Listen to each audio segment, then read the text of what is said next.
Hi friends, ഇന്നിവിടെ നമ്മൾ ഉണ്ടാക്കാൻ പോകുന്നത് 5 മിനിറ്റ് കൊണ്ടുള്ള ഒരു ബ്രേക്ക്ഫാസ്റ്റാണ്. വളരെ ഹെൽത്തിയും പ്രോട്ടീനും ഫൈബറും അടങ്ങിയിട്ടുണ്ട്. വർക്ക് ചെയ്യുന്നവർക്കും കുട്ടികൾക്ക് സ്കൂളിൽ കൊണ്ടുപോകാനും ഒക്കെ വളരെ വേഗത്തിൽ തന്നെ തയ്യാറാക്കുന്ന ഒരു ബ്രേക്ക്ഫാസ്റ്റാണ്. ഇതെങ്ങനെ ഉണ്ടാക്കാമെന്ന് നമുക്ക് കാണാം. ഇതിന് വേണ്ടതായിട്ട് ഞാനൊരു 1/2 കപ്പ് കടലമാവ് ഇട്ട് കൊടുത്തിട്ടുണ്ട്. അതേപോലെ തന്നെ 1/2 കപ്പ് അരിപ്പൊടിയും ചേർത്ത് കൊടുത്തിട്ടുണ്ട്. വറുത്ത അരിപ്പൊടിയാണ്. ഇനി കുറച്ച് ഒരു 1/4 കപ്പ് തേങ്ങയാണ്. ഞാൻ അത് ചിരകി പൊടിച്ചെടുത്തതാണ്, പച്ച തേങ്ങ. അത് നമുക്ക് ഇതിലേക്ക് ഇട്ട് കൊടുക്കാം.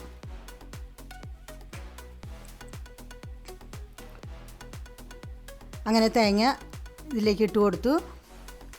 ഇനി നമ്മൾക്ക് ക്യാരറ്റാണ്. ഞാനൊരു 1/2 കട്ടോരി ക്യാരറ്റ് ഇതിലേക്ക് ഇട്ട് കൊടുക്കുകയാണ്. ഇതേമാതിരി ക്യാരറ്റ് ചീകി വെച്ചതാണ്, നമുക്കതിലേക്ക് ഇട്ട് കൊടുക്കാം. അങ്ങനെ ക്യാരറ്റും നമ്മൾ ഇട്ട് കൊടുത്തു. ഇനി ഒരു സബോളയാണ്, അത് ചെറുതായി അരിഞ്ഞ് നമുക്കിതിലേക്ക് ഇട്ട് കൊടുക്കാം. അങ്ങനെ സബോള നമ്മൾ ഇട്ട് കൊടുത്തു. ഇനിയാണ് 2 പച്ചമുളക് അരിഞ്ഞത് നമുക്ക് ഇട്ട് കൊടുക്കാം. ഒരു ചെറിയ കഷ്ണം ഇഞ്ചി അരിഞ്ഞത് നമുക്ക് ഇട്ട് കൊടുക്കാം. ഇനി ചതച്ച മുളകാണ്. ചതച്ച മുളക് ഒരു 1/2 ടീസ്പൂൺ നമുക്ക് ഇട്ട് കൊടുക്കാം. ഇനിയാണ് ജീരകം, ഒരു 1/4 ടീസ്പൂൺ ജീരകം നമുക്ക് പൊടിച്ചത് ഇതിലേക്ക് ഇട്ട് കൊടുക്കാം. ഇനി കുറച്ച് മല്ലിയില ചെറുതായി അരിഞ്ഞതാണ്, അത് നമുക്കിതിലേക്ക് ഇട്ട് കൊടുക്കാം. ഇനി ആവശ്യത്തിനുള്ള ഉപ്പ്, ഞാനൊരു 1/4 ടീസ്പൂൺ ഉപ്പ് ഇട്ട് കൊടുത്തിട്ടുണ്ട്. നിങ്ങൾക്ക് ആവശ്യം പോലെ ചേർക്കാം. ഇനി നമുക്ക് കുറേശ്ശെ വെള്ളം ഒഴിച്ച് ഇത് നന്നായിട്ടൊന്ന് കലക്കിയെടുക്കാം. ഇത് വന്നിട്ട് വെറും 5 മിനിറ്റ് മതി. നമ്മുടെ വീടുകളിലൊക്കെ അരിപ്പൊടി എപ്പോഴും ഉണ്ടാവും, അതേപോലെ തന്നെ കടലമാവും. ഇതേപോലെ കുറച്ച് സാധനങ്ങൾ മാത്രം ചേർത്താൽ മതി. പെട്ടെന്ന് തന്നെ നമുക്ക് ഇത് ഉണ്ടാക്കിയെടുക്കാം. ഇതേമാതിരി നന്നായിട്ട് ഇതിനെ കലക്കിയെടുക്കുക.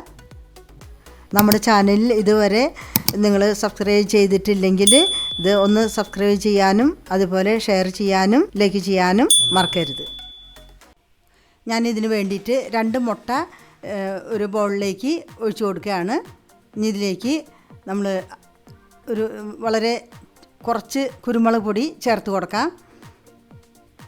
ഇനി ഉപ്പ് നമുക്ക് കുറച്ച് ഇതിലാവശ്യത്തിനുള്ള ഉപ്പ് ചേർത്ത് കൊടുത്ത് ഇതേപോലെ നന്നായിട്ടൊന്ന് അടിച്ചെടുക്കാം. ഇതേപോലെ നന്നായിട്ട് അടിച്ചെടുക്കാം. അപ്പോഴേക്കും നമ്മുടെ കലക്കി വെച്ചിരിക്കുന്ന മാവും തയ്യാറായി കഴിഞ്ഞു. ഇതേപോലെ നമ്മുടെ മാവ് റെഡിയായി. ഇനി നമ്മൾ ഒരു പാൻ വെച്ചു, കുറച്ച് ഓയിൽ ഇതേമാതിരി നമുക്കൊന്ന് പുരട്ടി കൊടുക്കാം. വെളിച്ചെണ്ണയാണെങ്കിലും എന്ത് വേണമെങ്കിലും നിങ്ങൾക്ക് എടുക്കാവുന്നതാണ്. അങ്ങനെ ചട്ടി ചൂടായി വന്നിട്ടുണ്ട്. ഇനി നമുക്കിത് കുറേശ്ശെ കോരി ഒഴിച്ച് ഇതേപോലെ ഒന്ന് പരത്തിയെടുക്കാം. വളരെ എളുപ്പമായിട്ട് നമുക്ക് ഉണ്ടാക്കിയെടുക്കാൻ പറ്റുന്നതാണ്. അങ്ങനെ നമ്മളിത് പരത്തി കഴിഞ്ഞു. ഇനി ഇതിൻ്റെ മുകളിൽ നമ്മൾ അടിച്ചു വെച്ചിരിക്കുന്ന മുട്ട ഇതേമാതിരി കുറേശ്ശെ നമ്മൾ മുകളിൽ ഒഴിച്ചു കൊടുക്കുകയാണ്. മുട്ടയും കൂടി ആവുമ്പോൾ നമുക്ക് നല്ല രുചിയായിരിക്കും. അങ്ങനെ മുട്ട ഒഴിച്ച് കഴിഞ്ഞ് ഇനി അടി ഒന്ന് മൊരിഞ്ഞ് വരുമ്പോൾ നമുക്ക് മറിച്ചിട്ട് കൊടുക്കാം. ഇതേപോലെ അടി മൊരിയുമ്പോൾ മറിച്ചിട്ട് ഇനി നല്ല പോലെ ഒന്ന് വേവിച്ച് കൊടുക്കാം. വേറെ ഓയിൽ ഒന്നും ഒഴിക്കേണ്ട ആവശ്യമില്ല. നന്നായിട്ട് മൊരിഞ്ഞ് വരുമ്പോൾ നമുക്ക് പാത്രത്തിലേക്ക് മാറ്റാം. അങ്ങനെ ഓരോന്നായിട്ട് നമുക്ക് ചുട്ടെടുക്കാം. അങ്ങനെ എന്തൊരു വേഗത്തിലാണ് നമ്മുടെ ബ്രേക്ക്ഫാസ്റ്റ് റെഡിയായത്. ഇനി ബാക്കിയുള്ളതും കൂടി ഇതേമാതിരി നമുക്ക് കോരി ഒഴിച്ച് എല്ലാം ചുട്ടെടുക്കാം. ഞാനീ പറഞ്ഞതുപോലെ 5 മിനിറ്റ് കൊണ്ട് നമ്മുടെ ബ്രേക്ക്ഫാസ്റ്റ് റെഡി ആയല്ലോ. നിങ്ങളെല്ലാവരും ഇത് വീടുകളിൽ ഉണ്ടാക്കി നോക്കണം. അതേപോലെ നിങ്ങളുടെ അഭിപ്രായങ്ങൾ അറിയിക്കണം. നമ്മുടെ ചാനലിൽ ബ്രേക്ക്ഫാസ്റ്റുകൾ നിങ്ങൾ കണ്ടിട്ടില്ലെങ്കിൽ ലിങ്ക് കൊടുത്തിട്ടുണ്ട്, നിങ്ങൾക്ക് കാണാവുന്നതാണ്. അടുത്തൊരു വീഡിയോയുമായി നമുക്ക് വീണ്ടും കാണാം. അതുവരയ്ക്കും ബൈ.